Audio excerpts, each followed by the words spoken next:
अस्सलाम वालेकुम। Programme embassy road में खुश आमदीद। नाज़रीन, आज हमारे इस प्रोग्राम में हमारे मेहमान हैं पाकिस्तान में कनाडा के सफ़ीर जनाब पैरी कॉल्डरवुड। पाकिस्तान और कनाडा के ताल्लुकात गुज़श्ता 70 साल से मौजूद हैं और दोनों ममालिक दूसरे के पार्टनर्स भी हैं। कनाडा ने कई शोबों में पाकिस्तान की मदद की है और ख़ास तौर पर पहला जो न्यूक्लियर पावर प्लांट पाकिस्तान ने लगाया था कैनप कराची में, वो कनाडा की मदद से लगाया था। इसके अलावा कनाडा इक़्तिसादी शोबे में हमारी मदद करता रहा है। बहुत बड़ी तादाद में पाकिस्तानी इस वक्त कनाडा में मुकीम है जो वहाँ में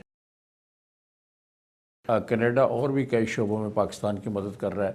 आज इस इंटरव्यू में हम कनेडियन हाई कमिश्नर से पूछेंगे कि कनाडा और पाकिस्तान के ताल्लुकात की नौइयत क्या है और किस तरह इन ताल्लुकात को मज़ीद वसअत दी जा सकती है।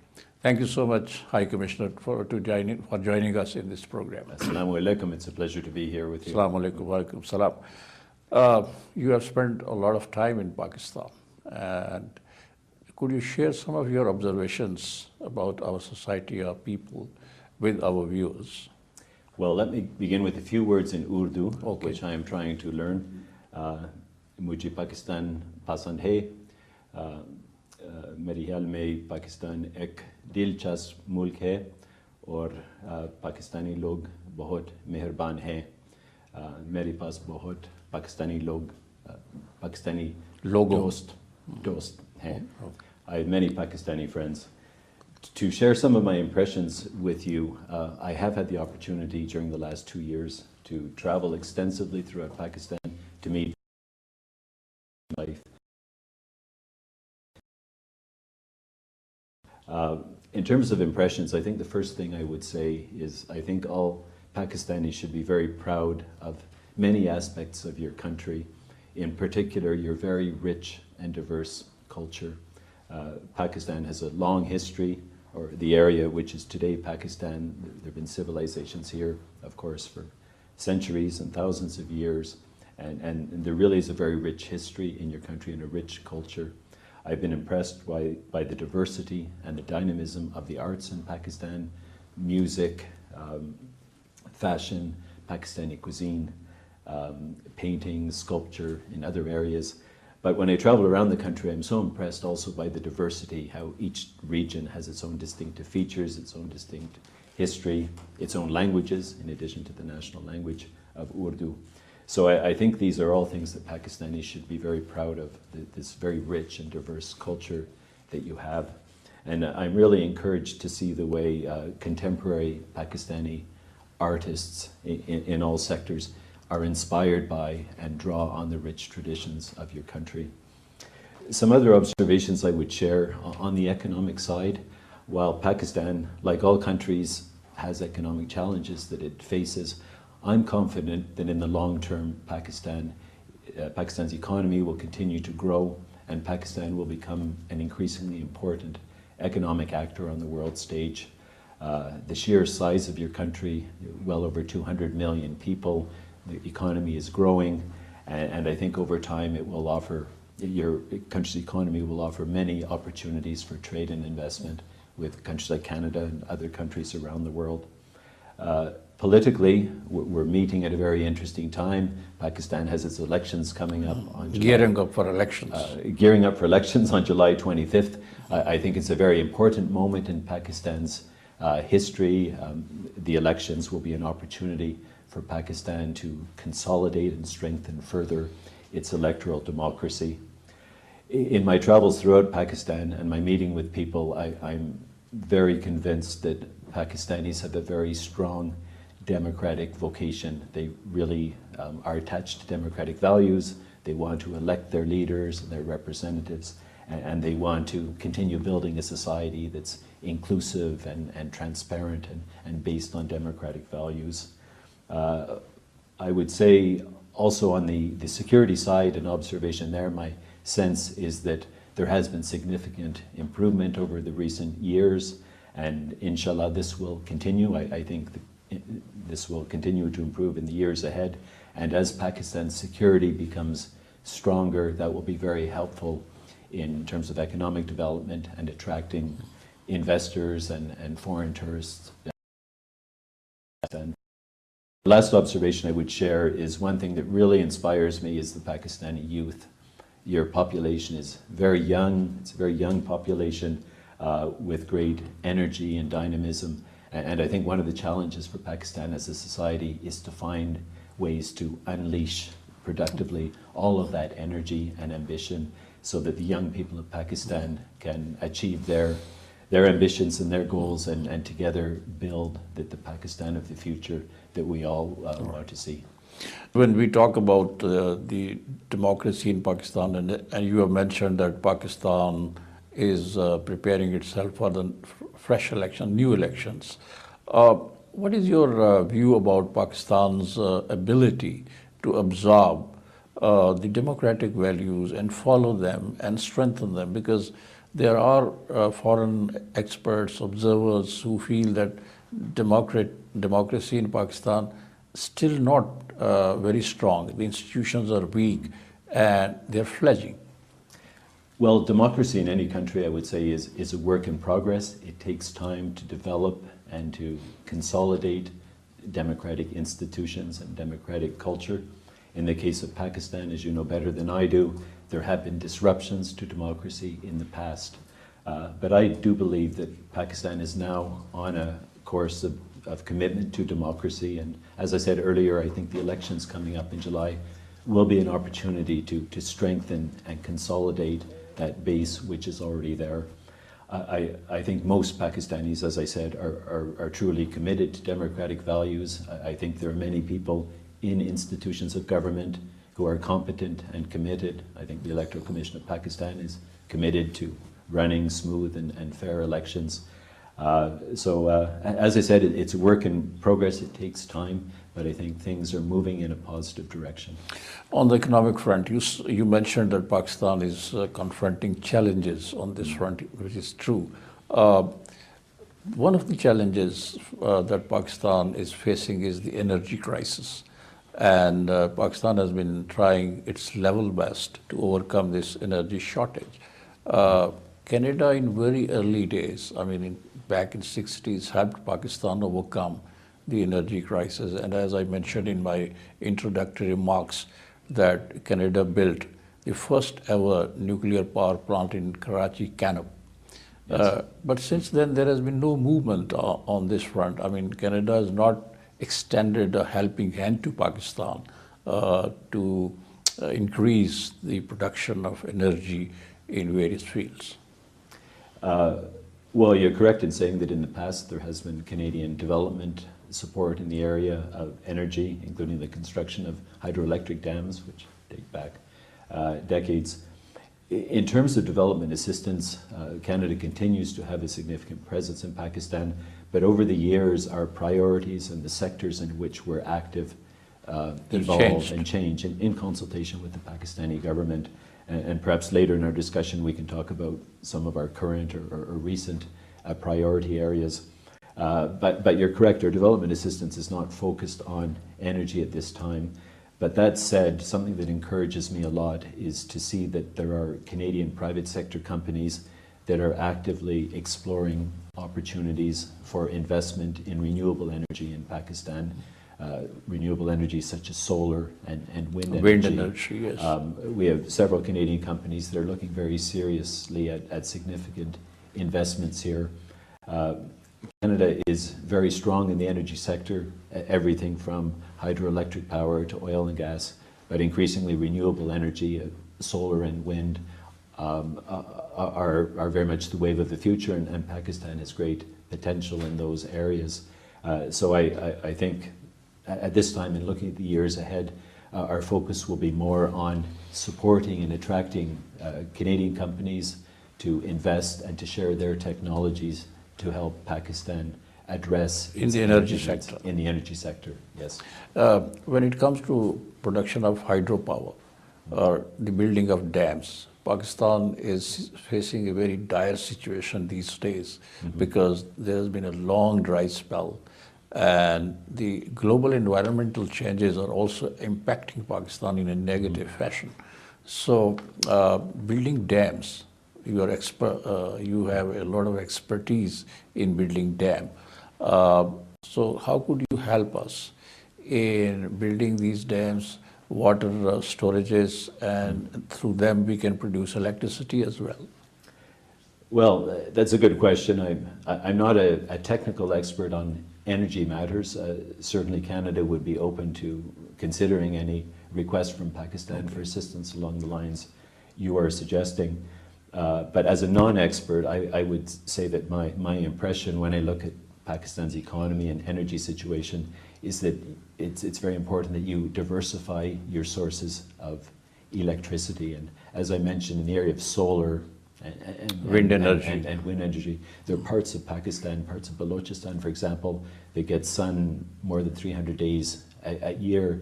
And the technologies are getting better all of the time and cheaper all of the time. So my impression is that the recipe for Pakistan in order to have a mixed energy, a mix of reliable supply is the mix.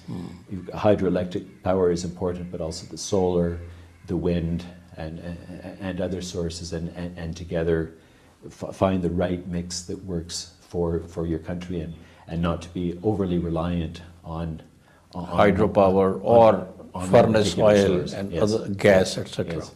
And I think it's the same advice I would have for any country. Diversify your sources of energy supply and play to your strengths, such as the solar and the wind. I think there's great opportunities there. And with the improved technology and the cheaper cost of production, I think that will be an important part of the solution for Pakistan's energy needs in the years ahead. You mentioned one of the sources of economic growth, which is the youth, the human resource. And of course, Pakistan's population is very young, as you have rightly pointed out. But there doesn't seem to be a very comprehensive planning to use these young people to enhance the economic growth in Pakistan. So what could Pakistan do to, as you said, unleash the energy of these young people to enhance and increase its economic production?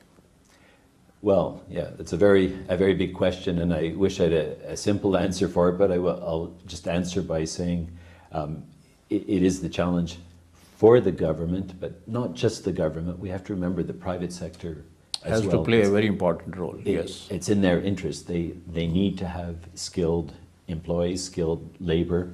So I think the government and the private sector, and the two of them working together, and working also with educational institutions, universities and technical institutions, to ensure that those institutions are training the young people with the right skill set that the economy needs.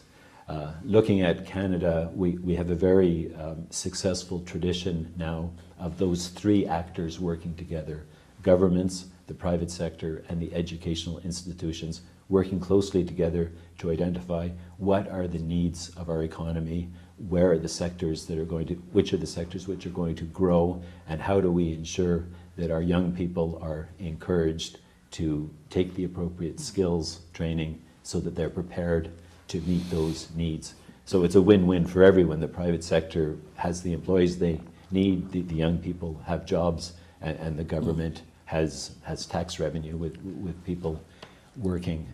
But it is a big challenge, and there aren't magic wand solutions. There are millions of young Pakistanis, and as I said, they're full of energy and ambition, and the challenge is there for people in leadership positions across societies to find ways to support those young people and ensure that they have the opportunities. So some of our experts, economic experts, are worried that the growth in population in Pakistan is too fast, and that needs to be checked, or we need to introduce population planning, which we have done in the past, but we have not been able to check the growth of population, the swift growth of population, the galloping growth. So that is also a problem. So how do you look at it? Well, the whole area of controlling population, it's a controversial subject. Different countries have tried different things, methods. and some of them have not been successful, some have been controversial. I think one thing we've observed in many countries around the world, and it's a subject perhaps we can discuss it in somewhat greater depth, when the status of women is enhanced and uplifted, when women are given greater opportunities to participate in the labor force and have greater control over the spacing out of their children, we see in countries like that the birth rate starts to come down, and to levels that are perhaps more manageable in terms of employment and economic development. We've seen this in many countries around the world where, in fact, the birth rate comes down quite quickly when the status of women is enhanced in the society. But we also see in many countries with urbanization, and this is happening in Pakistan, a lot of people are coming from the country to the city. Families tend to be smaller in the city simply because housing is expensive. Yes, living is very expensive. And other factors. So I anticipate that over time Pakistan's birth rate will fall, as we've seen in countries around the world at different stages in their development. But that said, as you've mentioned, at this time there is that very large youth bulge, and it's going to be there for at least a long period of time, at least 20 or 30 or 50 years. So there really is, we've talked about a challenge. It's a challenge, yes, but it's also an opportunity. There are other countries, some of the so-called developed countries, that have the opposite problem. They don't have enough aging children population. and aging population. So we have so many people retiring and not enough people working to support the pension program and the health care for the older people. So different countries have different problems.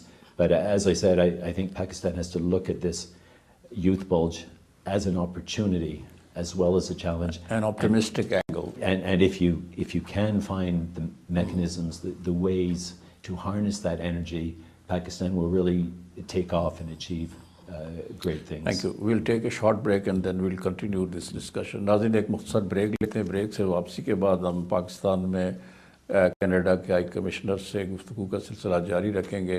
वो पाकिस्तान और Canada के दरमियान माशी शोबों में तावन, और हमारी गुफ्तगू जारी है पाकिस्तान में कनाडा के हाई कमिश्नर से. वो हमें बता रहे हैं कि पाकिस्तान के इकनॉमिक या माशी चैलेंजेस क्या हैं और इम्कानी तौर पर पाकिस्तान इनसे किस तरह निमट सकता है.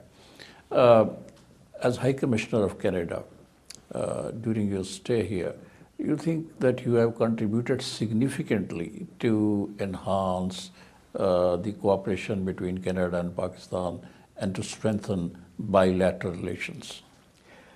Well, let me be modest in my response.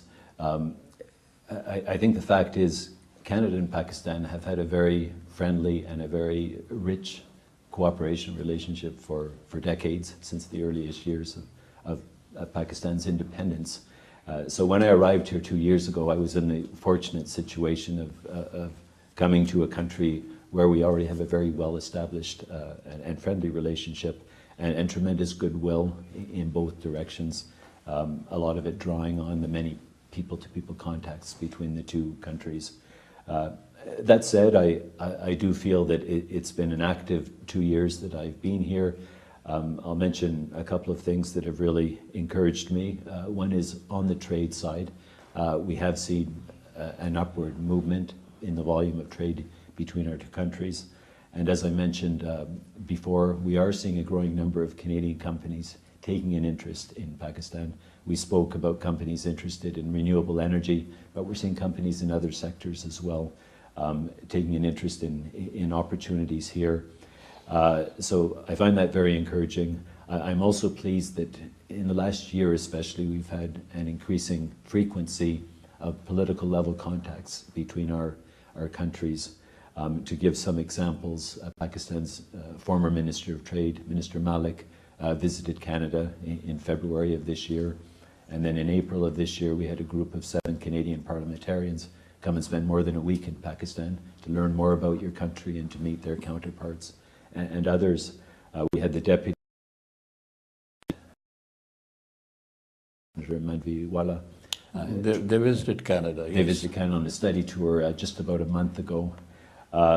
This is very encouraging and very helpful as well, because in international relations, those high-level contacts between our ministers and elected officials can be very supportive in promoting other forms of cooperation, including trade and development. And finally, I would say on the development side, and I'd be pleased to speak in some greater detail, we do continue to have a robust program, and I think we've achieved some very good results there as well. So as I approach the end of my stay in Pakistan, which unfortunately is all too short, I do feel that I'll be passing over to my successor a very rich relationship, which built on what I inherited when I came here 2 years ago. So what's the volume of trade, bilateral trade between Canada and Pakistan these days? And could it be enhanced, increased to a higher level? And what is the space available? Well, as I mentioned, the trend line in the last few years has been upward, increased volume. We reached a peak in 2016 of 1.4 billion Canadian dollars total trade. The figure was somewhat lower in 2017 for different reasons. But looking at the broad trend line over the last 5 or 10 years, it's certainly moving in the right direction. It's upward. I do think there's significant potential to increase that volume. At the present time, a lot of the Canadian exports to Pakistan are agricultural products, including oilseeds. A lot of the Pakistani exports to Canada are textiles. But both of our economies produce a lot more than oilseeds and textiles. And I think the challenge for my successor and our team at the High Commission is to get the word out to the Canadian private sector, to tell them that there are opportunities here. And of course, Pakistan's High Commissioner and his team in Canada, and they're very active to encourage Pakistani companies to look at opportunities to export to Canada. So I look forward to greater trade, but also I hope to see more investment, and I also hope to see more joint partnerships, joint ventures, and between Canada and Pakistan, between the two countries. But you, as High Commissioner, have you initiated some new projects, or you have given new ideas or new, theories to your country that Pakistan could be helped in these fields, and it needs a lot of assistance from Canada? Well, one area where we have recently launched a project, and it's consistent with some of the things we've done in the past, we are funding a project in the value of 19 million Canadian dollars, which in the area of women's participation in politics, equality, and in our development assistance program internationally, we put a particular emphasis on this area. So under this project, we've invited Pakistani and international NGOs to submit proposals for projects which would be designed to help facilitate and encourage women, especially marginalized and young women, to become active in political life in their community and at the national level, and to work to try to overcome some of the obstacles or barriers that have kept women from being full participants in the political life of your country. We've received many excellent proposals. That there are many NGOs in Pakistan that have been doing wonderful work in the area of human rights, but also specifically empowerment of women and the welfare of women. So we've received a lot of very good proposals, and we're going to be taking decisions on which ones to fund in the weeks ahead. So in the coming elections, do you think that this initiative will help empowering women, and they will be participating in a bigger number in the coming elections? Well, the timelines for this particular project are more long-term. It's going to be over 5 years, and the projects will probably be launched this fall after the elections. But as I was saying earlier, building democracy, it's a long-term kind of thing. So it would have been nice to have launched this project maybe a year ago so that it could have influenced these elections. But that said, I think we have to look in the longer term to work towards the goal of an inclusive democracy in which women and men are full participants. Yeah. Yes. We'll take a short break. नाज़रीन एक मुख्तसर break लेते हैं. Break से वापसी के बाद हम पाकिस्तान में कनाडा के हाई कमिश्नर से गुफ्तगू का सिलसिला जारी रखेंगे. वो हमें बता रहे हैं कि कनाडा किस तरह पाकिस्तानी माशरे की मदद कर रहा है, ख़ास तौर पे मुख्तलिफ महाज़ों पे, मुख्तलिफ फ्रंट्स पे कनाडा हमारी मदद कर रहा है. और अभी उन्होंने बताया कि हम गुफ्तगू जारी है पाकिस्तान में कनाडा के हाई कमिश्नर से. There's a large number of Pakistanis living in Canada, and I've seen that a lot of other people are going to Canada, particularly the young people going for education and otherwise. What role do you think the Pakistani community is playing in the Canadian society, in its development, in its growth, in its construction, or otherwise? Well, perhaps let's start by talking about the students. Yes. I'm very pleased that we have more than 4,000 Pakistani students in Canada today. I hear from our universities that they tend to be very good students and very much enrich the universities and the communities where they stay. And I think we'll continue to see more and more Pakistanis choosing Canada as a destination for higher education because they're attracted to the fact that we have world-class universities and educational institutions. The cost of studying in Canada is competitive with other countries, and we have a very welcoming society, whether for students or immigrants. We have a very multicultural society, so a student or anyone else can visit there and spend time there, feel very much at home and integrate very easily.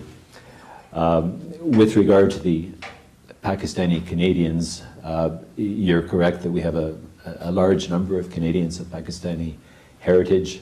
We don't count people according to their background, so I can't give you the exact number, but hundreds of thousands. And what I can say is that in recent years, Pakistan has been among the top 5 source countries for immigrants to Canada. To Canada, yes. And I expect this will continue in the years ahead, given the large Pakistani population and the fact that there are significant numbers of people who are interested in exploring opportunities of studying or living in Canada. The Pakistani Canadians are very well integrated into our society, as are immigrants from other parts of the world. As an example, we have several parliamentarians who were born in Pakistan or their parents were Pakistani.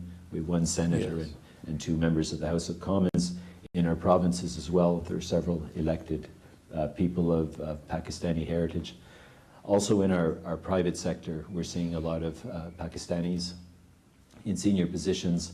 And to answer your question, I think the Pakistani Canadians are ideally placed to help promote the economic ties between our 2 countries, because they're people who know Pakistan. If they were born here, they speak Urdu, the other languages, they have their network of contacts, they know the culture in Pakistan, but since they're living in Canada now and have become Canadian citizens, they also know how things are done in Canada, they have contacts there, so they're ideally placed to serve as bridges between the 2 countries. And in fact, a lot of the business delegations and visitors that I see here, a significant portion of them, in fact, are Canadians of Pakistani heritage, and they feel they have 2 homes on opposite sides of the world, in Pakistan and in Canada. I would also say in our universities and research centers as well, we have a lot of distinguished Pakistani academics. So overall, it's been a very positive thing for Canada. So you have been encouraging the Pakistani young people or students to go for study to Canada. And another program, the Higher Education Commission of Pakistan, they have launched programs to get scholarships for brilliant Pakistani young students. So is Canada also offering some scholarships to our brilliant, being sponsored by yes, groups, private sector?